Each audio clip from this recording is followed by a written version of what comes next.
Our work here will endure a peace mankind has never seen. These words from Oppenheimer couldn't be further from truth, as we know. Wars, even with nuclear bombs, didn't stop. It's just a fancy car that you have in your garage, but you still can use your old one to do things. Nuclear bombs intended to end wars just gave it a new step, and every day new inventions emerge and shape new wars. No one knows what can really stop the wars, but definitely not a new weapon. Nolan made us think once again in his new movie, and that's a damn good movie. But take the biggest bucket of popcorn, as it lasts for 3 hours.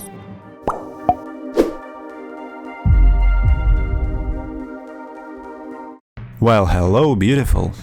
Honestly, the first thing that comes to mind is a 3-hour biopic. So not anyone will enjoy this movie from Nolan, since his latest movie was more action-oriented Tenet, as well as some of his greatest hits. Don't expect a lot of action scenes here. The movie itself is like a nuclear bomb, a long preparation, loud and bright explosion, and long-lasting consequences after leaving the theater. It's moving relatively slowly in the first part of the movie, and to somehow balance it out, Nolan intercepted the story with bright visual pictures of particles inspired by latest plugins for After Effects. Well, Nolan knows how to build more and more tension to the end, and I really saw some people eagerly wanted to leave due to the negative effects of soda, but couldn't, as Nolan's favorite plot twisting moments kept them watching, so the time factor of 3 hours is something that you need to consider. Please subscribe, comment what you did and didn't like. My goal is to reach 1000 subscribers, but as of right now it seems almost impossible. Let's grow this channel together.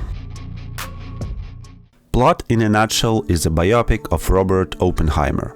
He, as a student, works in different universities and meets different scientists, until he starts to lecture about quantum mechanics.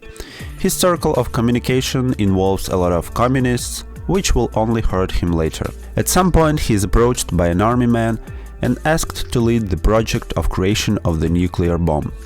He is eager to do it. He assembles scientists. It is time to cry havoc and let slip the dogs of war.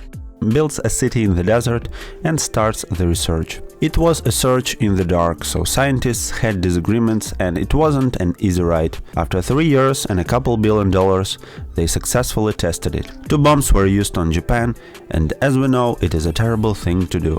But then it was a mean of war to make Japan capitulate. Oppenheimer, as we learn, never refused his baby. He was terrified of it and did self-flagellation, but until one time when he saw that he isn't the worst person in the room.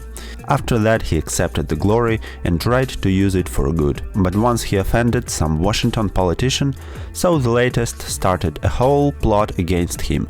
Oppenheimer accepted it like Prometheus accepted his own suffering after breathing the fire. But in the end Oppenheimer was rewarded and the politician was humiliated. The irony is that the most suffering of Oppenheimer was not because of radiation or explosion, but for a joke against a wrong politician brought all vengeance of destiny upon him. I enjoyed this movie. The plot isn't too complicated as it's a biopic, but still involving and compelling. We will see what Barbie's answer is.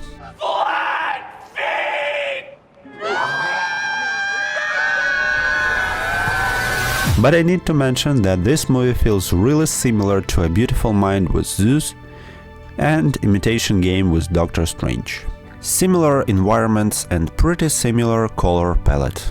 Oppenheimer is shown as a very intelligent, almost genius-level personality who contains good and bad sides. He wanted to achieve a breakthrough in science, but still we are very clearly told that he would do it even if he knew the cost. Another good side is costumes and makeup. I am not authorized to judge its authenticity, but still every suit, every uniform and every dress is top-notch. And Gary Oldman is almost unrecognizable as Truman, showing that a 3-minute episode is enough to reveal your great skills. Someone said that if you watch Asteroid City, Barbie and Oppenheimer in one day, you will see every major Hollywood celebrity. And that is almost true, as Oppenheimer has so many great actors whose screen time may be limited, but the impact is unforgettable. Cillian Murphy is the main pillar of the movie. His performance is Oscar-worthy and breathtaking.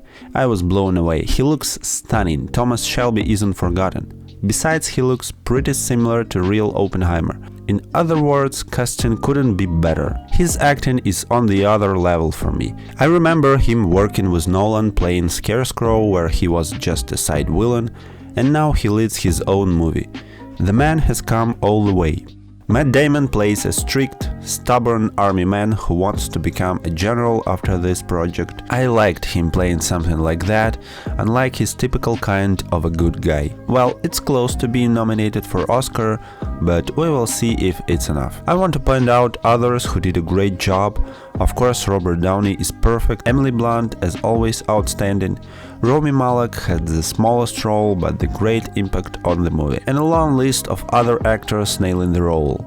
On one side, perfection. Another side, perfection. Third side, perfection. Small remark, Florence Pugh, as for me, got a little lost in this ocean of first-class performances. To be completely honest, it's not the best Nolan movie, and I doubt it will rival Inception or The Dark Knight, but still it's a very solid biopic, far better than last year's Blonde, for sure. I rate this 10 out of 12. I like the plot, idea, message, and outstanding performance. In spite of that, it's still a 3-hour biopic. The movie makes you think, and having nowadays nuclear threat closer than ever in recent time because of the poor mental health of Russian government, it affects you even more, as you imagine that everything is real and closer than you think, unlike imaginary worlds of MCU.